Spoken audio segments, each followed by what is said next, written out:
Hi guys, मेरा नाम है साहिल खन्ना और आज की वीडियो शुरू करते हैं। सबसे पहली न्यूज़ है अडानी ग्रुप की फिर से। और ये अडानी ग्रुप के लिए एक बुरी खबर है या फिर अच्छी खबर है। अडानी ग्रुप के ऊपर इन्वेस्टिगेशन बैठ गई है। तो अभी उनका रिसेंटली एफपीओ आया था 20,000 करोड़ का, जो कि उन्होंने कैंसिल कर दिया था और कहा था कि हम अपने इन्वेस्टर्स के लिए सोच रहे हैं, इसलिए हमने कैंसिल किया है। पर उसमें अब सेबी इन्वेस्टिगेशन कर रही है कि जैसा कहा जा रहा है रिपोर्ट्स के हिसाब से, जो हिडनबर्ग ने जो डाली थी रिपोर्ट, उन्होंने जो स्पेकुलेशन की थी कि भाई इनका फ्री फ्लोट कम करने के लिए इन्होंने मॉरिशस के अंदर कंपनियां बना रखी है। तो 2 एंटिटीज थी जिन्होंने एफपीओ के अंदर भी इन्वेस्ट किया था।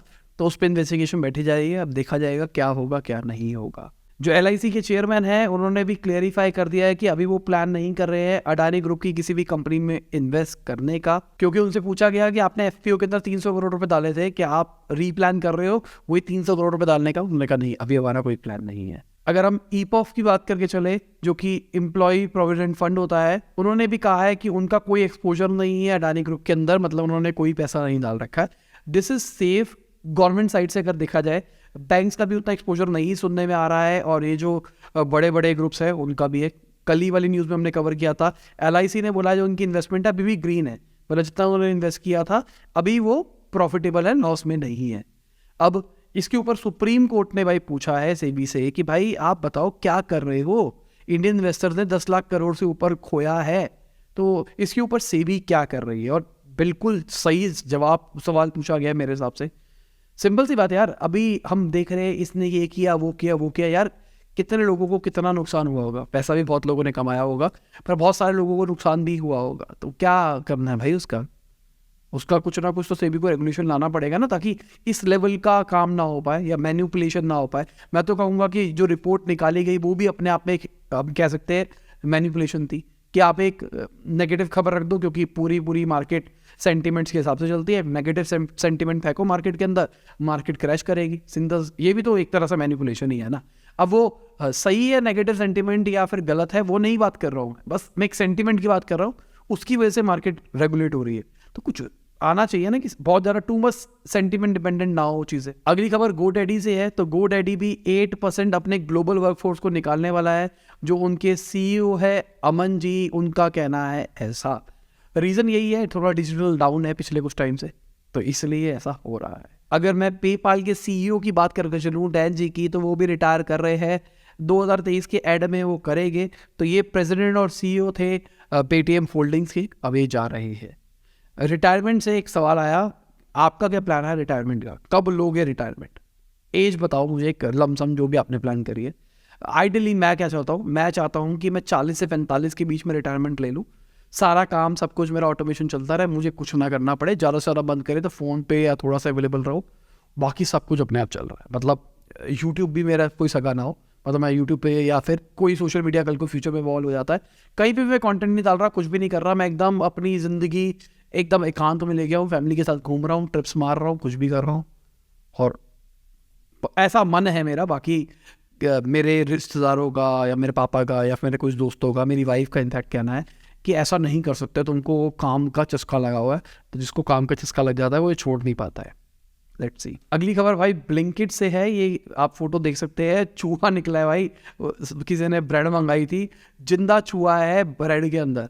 उन्होंने कहा कि भाई ये कैसा हादसा है, आप 10 मिनट डिलीवरी के नाम पे चूहे बेच रहे हो ये तो गलत चीज़ है। अब ब्लिंकिट ने सामने से बोला कि भाई हमने ऐसा एक्सपेक्ट नहीं किया था कि ऐसा कुछ होगा, पर बड़ी चीज़ है अगर देखा जाए तो। अगर हम जोमेटो की बात करके चलते हैं, तो जोमेटो से पूछा गया कि आपके सीनियर लेवल के ऊपर बहुत सारी जो पोजीशंस वैकेंट है उसको कब तक फुलफिल करोगे। उन्होंने कहा अभी हम कोई तैयारी में नहीं है, मतलब हम कोई प्लान नहीं कर रहे किसी को भी भरने का। हमारा सीधा सा लॉजिक है, वो लोग छोड़ के ही नहीं गए हमें, वो अभी भी हमारे साथ में बने हुए हैं। हमको जो छोड़ के जाता है हम उनका बाद में भी ध्यान रखते हैं। क्या ये हिंट है कि उनका जो छोड़ के गए सीटीओ वगैरह, क्या वो वापसी आ सकते हैं? अगली खबर डिलीवरी की है। तो भाई ये बुरी खबर है डिलीवरी के लिए अगर देखा जाए तो। जो उनके लॉसेस है वो 55% बढ़ते हुए दिखाई दिए हैं Q3 के अंदर, और जो उनका रेवेन्यू है वो 8% घटता हुआ दिखाई दिया है। मतलब कमाइयाँ कम हुई है, खर्चे बढ़े हैं, और ये इज़ अ रिस्की साइन, मतलब अच्छा आंकड़ा नहीं है। जहाँ पे मेरे को ऐसा लगता है डिलीवरी का बिजनेस तो बढ़ना ही चाहिए ना हमेशा। ई कॉमर्स बढ़ रहा है, ऑनलाइन बढ़ रहा है, सब कुछ बढ़ रहा है, तो ये तो रेवेन्यू पॉइंट ऑफ व्यू से बढ़ना चाहिए, पर ये घट रहा है। दिस मीन्स कि वो अपने कंपटीशन से मार्केट शेयर खो रहे हैं, यही रीज़न है। ओवरऑल मार्केट तो बढ़ रही है। अगली खबर स्पेसएक्स की है, तो उन्होंने अपना most powerful rocket engine test किया है। उनका कह रहा है सबसे पावरफुल है अभी तक का। स्पेसएक्स मजाक नहीं कर रहा, बहुत सही काम कर रहा है मेरे हिसाब से, बहुत तेज़ी से कर रहा है, बहुत तेज़ी से सैटेलाइट्स भी छोड़ रहे हैं और वो अच्छे लेवल पे काम कर रहे हैं। अगर मतलब ऑल द जो अभी वैल्यूशन है वो भी ओवर वैल्यूड है, पर अगर वो लिस्टेड होती तो मैं इन्वेस्ट करने का प्लान करता। अगली खबर DCGI की है, तो उन्होंने Amazon 1mg और बहुत सारे जो ऑनलाइन प्लेयर्स है उनको नोटिस भेजा है कि आप दवाइयाँ कैसे बेच रहे हो बिना ड्रग लाइसेंस के। सही बात है, पर यहाँ पे एक सवाल निकल के आता है, ये कई लोगों को शायद पता हो तो नीचे कमेंट में बताना है, मैं अपनी जिज्ञासु रूप से पूछ रहा हूँ। अगर कोई लॉयर है तो वो बता सकता है मुझे, और जिसको इस चीज़ के बारे में समझ है वो बता सकता है। मान के चलते हैं मैं एक ई-कॉमर्स प्लेटफॉर्म बनाता हूँ जहाँ पे बाकी लोग आके अपना प्रोडक्ट बेच सकते हैं, ठीक है, या फिर वो अपनी खुद की वेबसाइट बना सकते हैं। ये एक प्लेटफॉर्म है, तो उसमें मैंने दो ऑप्शन दे रखे, एक आप अपनी वेबसाइट से लिंक कर लो और एक आप मेरे सब डोमेन पे चला लो। अगर आप मेरे सब डोमेन पे चला रहे हो और आप कुछ ऐसी चीज़ें बेच रहे हो जो कि इलीगल है, तो क्या मैं गलत हूँ या फिर जो बना के बेच रहा है वो गलत है? सवाल ये है, क्योंकि मैं ना उससे चार्ज कर रहा हूँ, ना उससे कमीशन ले रहा हूँ, ना मैं कुछ ले रहा हूँ। पर अगर कुछ बेच रहा है, क्योंकि देखो सिंपल सी, अगर हम स्केल की बात करके चले, अगर मान लो मैं स्टोर निकाल रहा हूँ, ऐसा कुछ बना रहा हूँ, तो मैं मान के चल रहा हूँ दिन के 200, 500, 1000 स्टोर्स बन रहे हैं, तो क्या हम सारे स्टोर्स खोल के चेक करते रहे वो प्रोडक्ट क्या हो रहा है, क्या नहीं हो रहा, ये हो रहा है, जो कि ह्यूमनली पॉसिबल नहीं लगता है मुझे। तो या इसके अंदर भी ये टेक्नोलॉजी डालनी चाहिए फिर, मतलब आप मुझे बताओ आपके हिसाब से क्या होना चाहिए।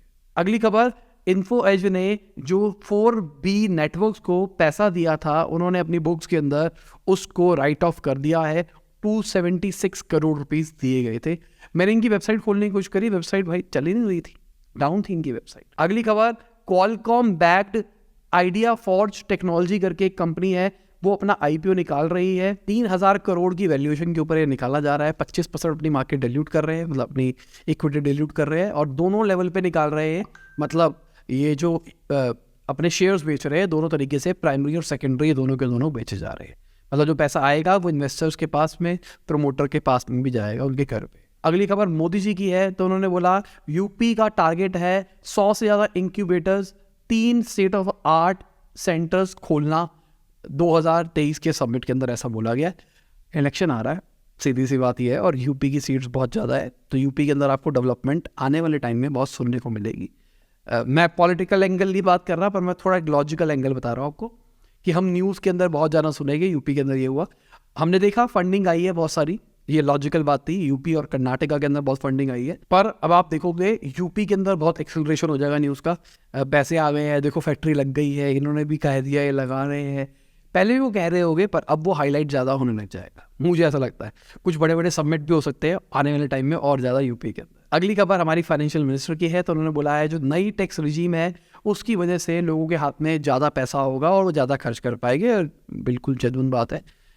देखो सिंपल सी बात है, आपको मेडिक्लेम अगर आप टैक्स बचाने के लिए लेते हो, ऑल दो मेरा हमेशा मानना है कि आपको लेना चाहिए, पर मेडिक्लेम ये भी सारी बहुत सारी जो चीज़ें हैं वो आप ना भी लो तो भी आप पूरा टैक्स रिबेट ले सकते हो 7 लाख रुपए तक का।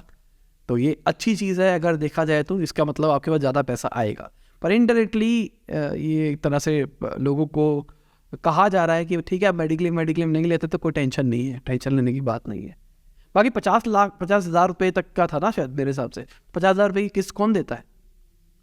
मैं साल की मेरी जाती है शायद 65,000, जिसमें मेरी पूरी फैमिली की जाती है। अगली खबर कोटक महिंद्रा बैंक की है, तो उन्होंने सोनाटा फाइनेंस को 537 करोड़ के अंदर एक्वायर कर लिया है। अगली खबर RBI की है, तो उन्होंने पूरी लिस्ट निकाली है अनऑथराइज्ड फॉरेक्स ट्रेडिंग एंटिटीज़ की, तो आप लिस्ट देख सकते हैं। बिनोमो भी है इसके अंदर, ये इसको मैंने बहुत बार सुना है, कई यूट्यूबर्स को मैंने इसको मार्केट करते हुए देखा है। और इनमें से आपको कौन से सुने से लग रहे हैं कि आपने जो देखे हो कहीं पे देखे हो, संभल के रहना भाई, तभी जान करके मैं स्लाइड इतनी देर तक रोक रहा हूँ ताकि आपको समझ में आ जाए कि फॉरेक्स ट्रेडिंग अगर करनी है तो ऑथराइज जगहों से करनी है, वैसे नहीं करनी है। और इसी के साथ आज की न्यूज़ खत्म होती है। उम्मीद करता हूँ आपको मज़ा आया होगा। लाइक कर देना, शेयर कर देना, कमेंट बताना वीडियो कैसी लगी। बाय, गुड नाइट, शब, खुदा हाफिज़, गुड मॉर्निंग, गुड आफ्टरनून, जब भी आप वीडियो देख रहे हैं। जय हिंद, वंदे मातरम।